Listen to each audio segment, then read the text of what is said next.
Representação interventiva estadual. Previsão constitucional e legal. A ADI interventiva estadual está prevista no artigo 35, inciso 4 da Constituição Federal, segundo o qual o Estado não intervirá em seus municípios, nem a União nos municípios localizados em território federal, exceto quando o Tribunal de Justiça der provimento à representação para assegurar a observância de princípios indicados na Constituição Estadual ou para prover a execução de lei, de ordem ou de decisão judicial. Portanto, são três hipóteses: assegurar a observância de princípios indicados na Constituição Estadual, prover a execução de lei, prover ordem ou decisão judicial. Legitimidade ativa. Somente o Procurador-Geral de Justiça, por força do artigo 129, inciso 4 da Constituição Federal, conjugado com o princípio da simetria, nesse sentido, dispõe a súmula 614 do STF. Somente o Procurador-Geral da Justiça tem legitimidade para propor ação direta interventiva por inconstitucionalidade de lei municipal.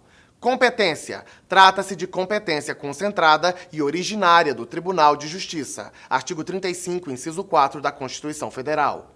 Decisão e seus efeitos. A decisão tem natureza político-administrativa. O Tribunal de Justiça, assim como o STF, vai analisar os requisitos constitucionais para admitir ou não a decretação da intervenção na fase judicial. Para o STF, em razão da natureza política administrativa, não cabe recurso extraordinário da decisão do tribunal que julgar procedente o pedido de ADI interventiva estadual. Nesse sentido, dispõe a súmula 637 do STF. Não cabe recurso extraordinário contra acórdão de Tribunal de Justiça que defere pedido de intervenção estadual em município. Com a procedência da ação, do mesmo modo que o STF, cabe ao TJ requisitar ao governador a intervenção.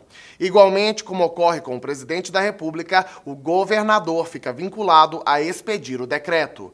Trata-se de ato vinculado no prazo de 15 dias.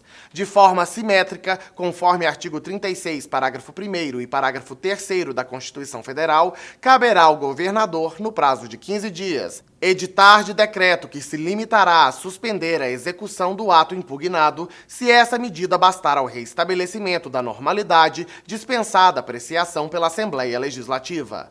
Não é intervenção em si e não há controle político pelo Legislativo.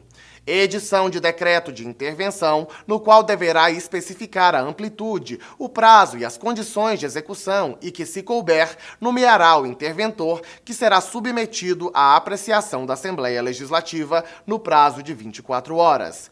É intervenção efetiva e depende de controle político pelo Legislativo. Conforme a doutrina, o decreto tem a função primária de suspender a lei ou ato que ensejou a ADI interventiva.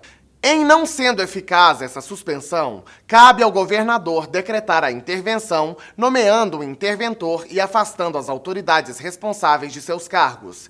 Já lemos lá em cima que a ADI interventiva tem uma dupla função: suspender a lei ou ato que ofenda os princípios ou impeça a execução de lei, função jurídica; decretar intervenção, seus termos, prazo e condições, bem como nomear interventor para reestabelecer a situação de normalidade federativa, função política. Por último, veja que a lei orgânica do DF tem natureza constitucional, portanto ela é paradigma de controle da lei distrital, na parte que tem natureza de Constituição estadual. Que beleza, meu amigo! Tá sentindo isso? É você ficando cada vez mais perto do seu objetivo. Eu já consigo te imaginar feliz da vida com seu cargo público, programando as próximas férias. Sabe, aquela serenidade no olhar de quem tá empregado pelo resto da vida?